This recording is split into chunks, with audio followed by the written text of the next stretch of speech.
بسم الله الرحمن الرحيم. الحمد لله الذي أنزل على عبده الكتاب ولم يجعل له عوجا قيما لينذر بأسا شديدا من لدنه ويبشر المؤمنين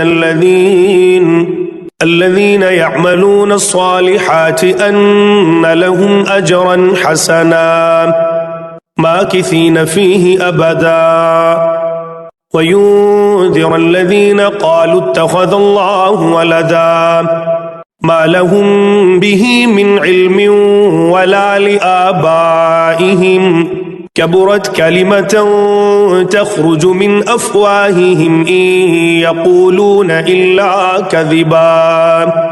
فلعلك باخع نفسك على آثارهم إن لم يؤمنوا بهذا الحديث أسفا إنا جعلنا ما على الأرض زينة لها لنبلوهم أيهم أحسن عملا وإنا لجاعلون ما عليها صعيدا جرزا أم حسبت أن أصحاب الكهف والرقيم كانوا من آياتنا عجبا إذ أوى الفتية إلى الكهف فقالوا ربنا آتنا من لدنك رحمة وهيئ لنا من أمرنا رشدا فضربنا على آذانهم في الكهف سنين عددا ثم بعثناهم لنعلم أي الحزبين أحصى لما لبثوا أمدا نحن نقص عليك نبأهم بالحق إنهم فتية آمنوا بربهم وزدناهم هدى وربطنا على قلوبهم إذ قاموا فقالوا ربنا رب السماوات والأرض لن ندعو من دونه إلها لقد قلنا إذا شططا هؤلاء قوم اتخذوا من دونه آلهة لولا يأتون عليهم بسلطان بين فمن أظلم ممن افترى على الله كذبا وإذ اعتزلتموهم وما يعبدون إلا الله فاهووا إلى الكهف ينشر لكم ربكم من رحمته ويهيئ لكم من أمركم مرفقا وترى الشمس إذا طلعت تزاور عن كهفهم ذات اليمين وإذا غربت تقرضهم ذات الشمال وهم في فجوة منه ذلك من آيات الله من يهد الله فهو المهتد ومن يضلل فلن تجد له وليا مرشدا وتحسبهم أيقاظا وهم رقود ونقلبهم ذات اليمين وذات الشمال وكلبهم باسط ذراعيه بالوصيد لو اطلعت عليهم لوليت منهم فرارا ولملئت منهم رعبا وكذلك بعثناهم ليتساءلوا بينهم قال قائل منهم كم لبثتم قالوا لبثنا يوما أو بعض يوم قالوا ربكم أعلم بما لبثتم فبعثوا أحدكم بورقكم هذه إلى المدينة فلينظر أيها أزكى طعاما فليأتكم برزق منه وليتلطف ولا يشعرن بكم أحدا إنهم إن يظهروا عليكم يرجموكم أو يعيدوكم في ملتهم ولن تفلحوا إذا أبدا وكذلك أعثرنا عليهم ليعلموا أن وعد الله حق وأن الساعة لا ريب فيها إذ يتنازعون بينهم أمرهم فقالوا ابنوا عليهم بنيانا ربهم أعلم بهم قال الذين غلبوا على أمرهم لنتخذن عليهم مسجدا سيقولون ثلاثة رابعهم كلبهم ويقولون خمسة سادسهم كلبهم رجما بالغيب ويقولون سبعة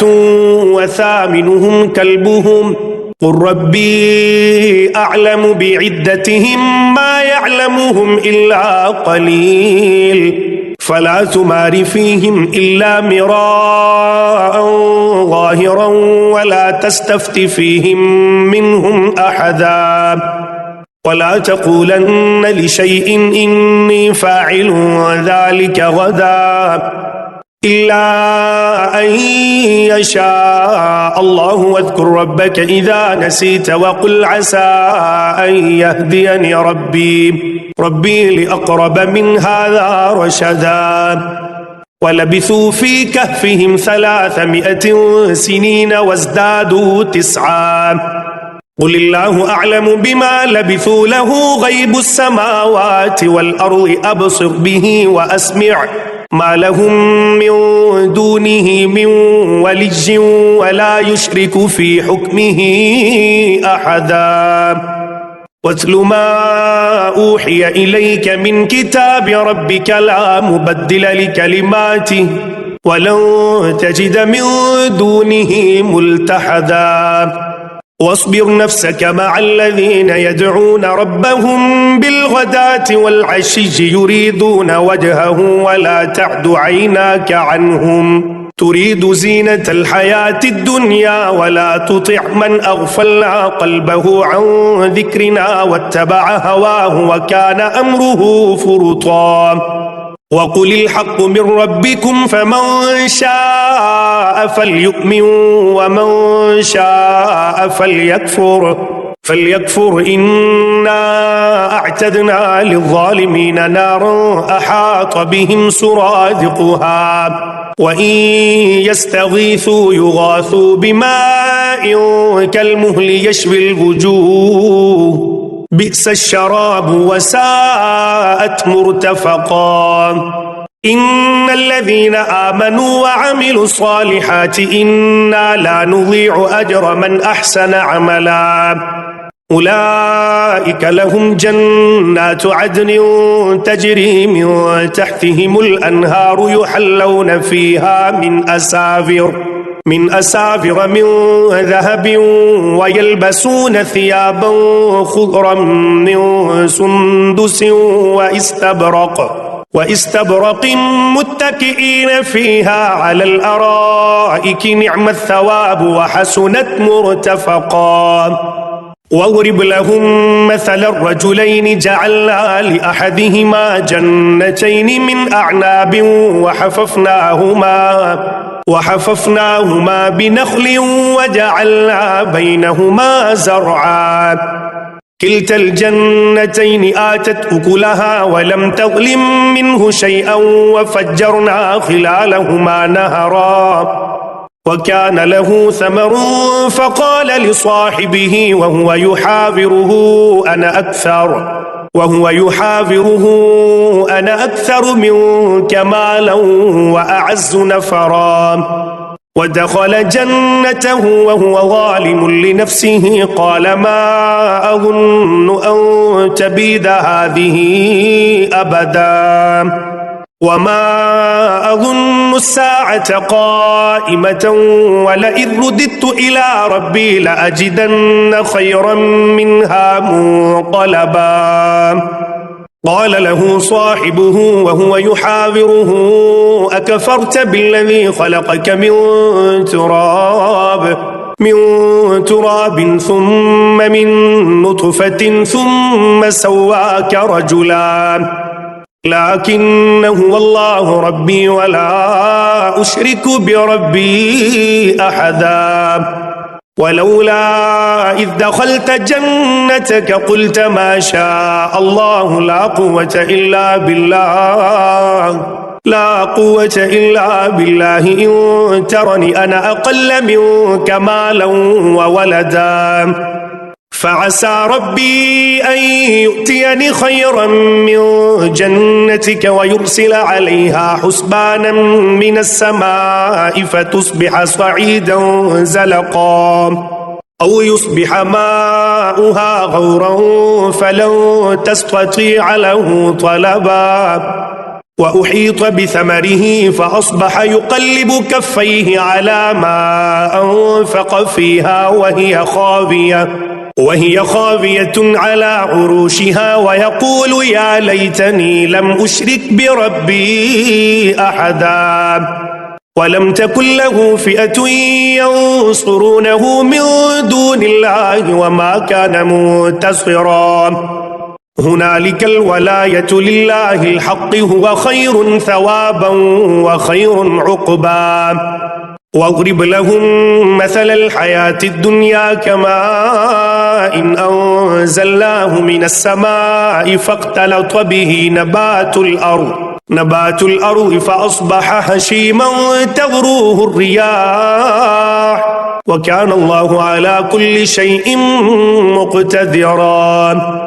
المال والبنون زينة الحياة الدنيا والباقيات الصالحات خير عند ربك ثوابا وخير أملا ويوم نسجر الجبال وترى الأرض بارزة وحشرناهم فلم نغادر منهم أحدا وعرضوا على ربك صفا لقد جئتمونا كما خلقناكم أول مرة بل زعمتم أن لن نجعل لكم موعدا ووضع الكتاب فترى المجرمين مشفقين مما فيه ويقولون يا ويلتنا ما لهذا الكتاب لا يغادر صغيرة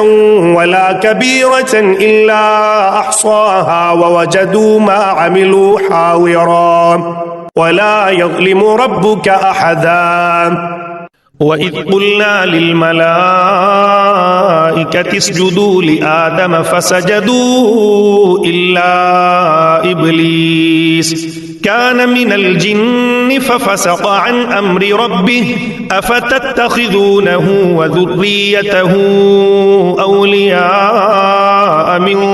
دوني وهم لكم عدو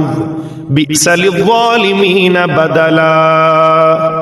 ما أشهدتهم خلق السماوات والأرض ولا خلق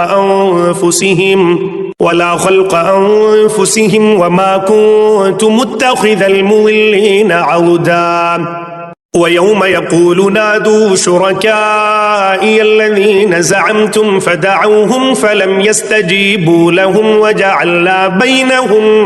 موبقا ورأى المجرمون النار فظنوا أنهم مواقعوها ولم يجدوا عنها مصرفا ولقد صرفنا في هذا القرآن للناس من كل مثل وكان الإنسان أكثر شيء جدلا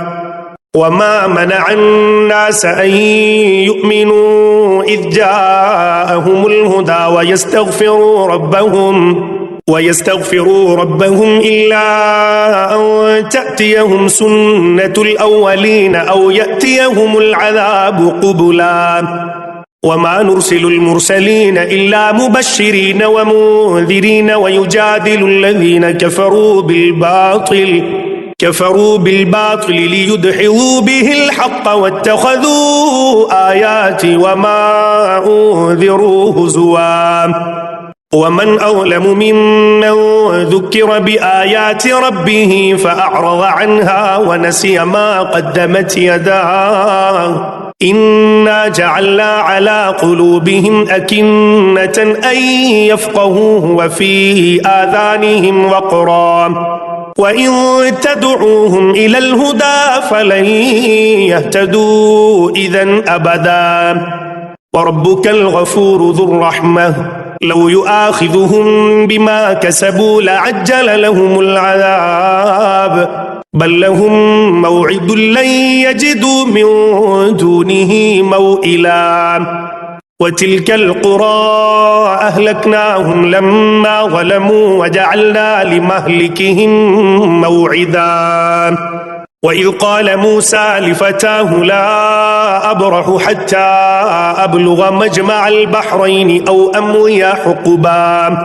فلما بلغا مجمع بينهما نسيا حوتهما فاتخذ سبيله في البحر سربا فلما جاوزا قال لفتاه آتنا غداءنا لقد لقينا من سفرنا هذا نصبا قال أرأيت إذ أوينا إلى الصخرة فإني نسيت الحوت وما أنسانيه إلا الشيطان أن أذكره واتخذ سبيله في البحر عجبا قال ذلك ما كنا نبغي فارتدا على آثارهما قصصا فوجدا عبدا من عبادنا آتيناه رحمة من عندنا وعلمناه من لدنا علما قال له موسى هل أتبعك على أن تعلمني مما علمت رشدا قال إنك لن تستطيع معي صبرا وكيف تصبر على ما لم تحط به خبرا قال ستجدني إن شاء الله صابرا ولا أعصي لك أمرا قال فإن اتبعتني فلا تسألني عن شيء حتى أحدث لك منه ذكرا فانطلقا حتى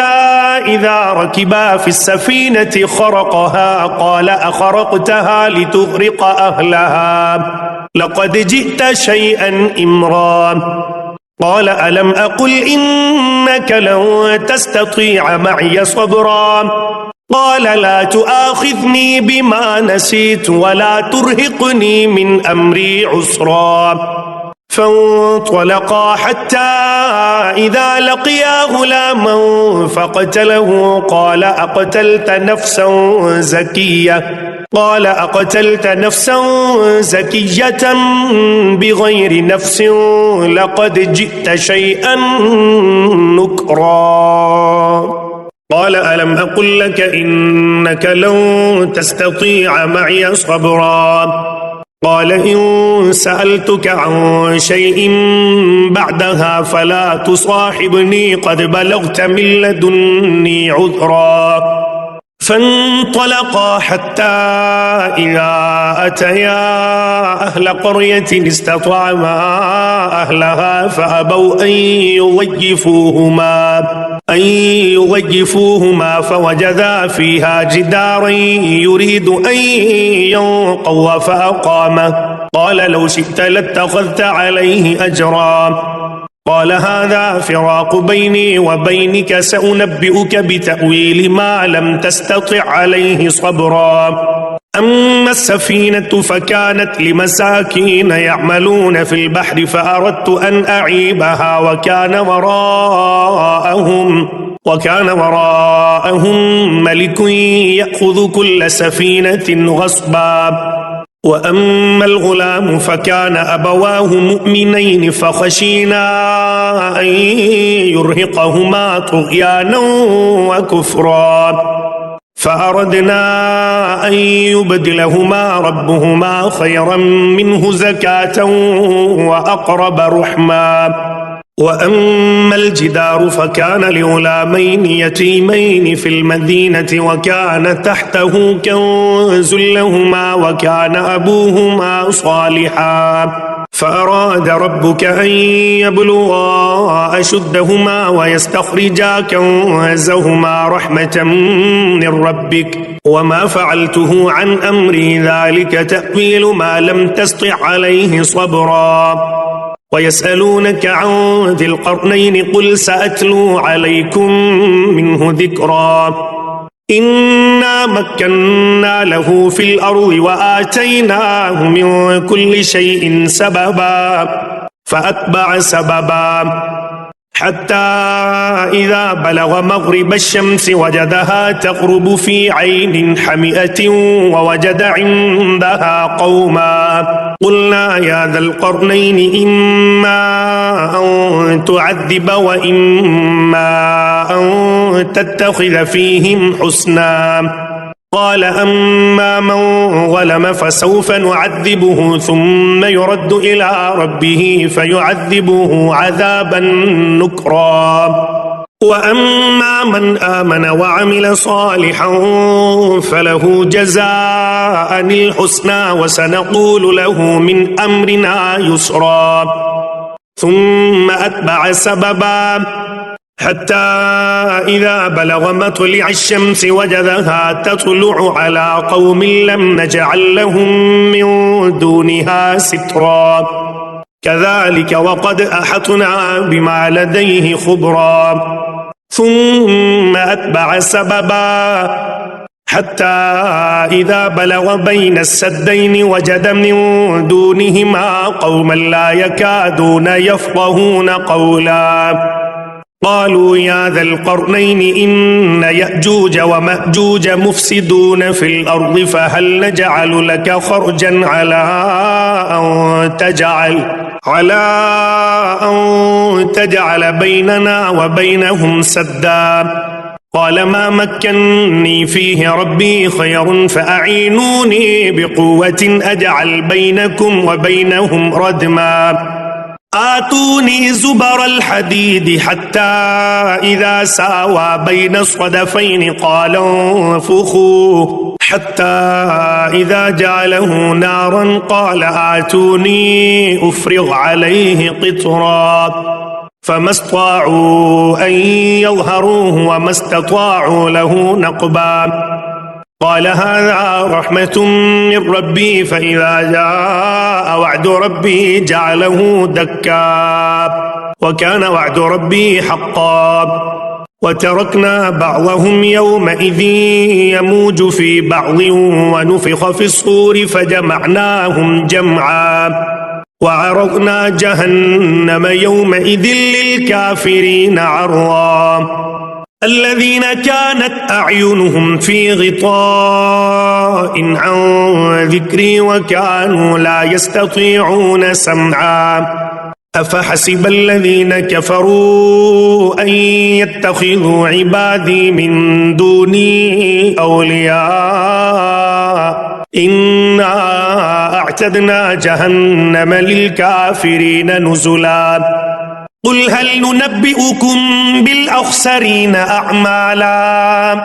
الذين ضل سعيهم في الحياة الدنيا وهم يحسبون أنهم يحسنون صنعا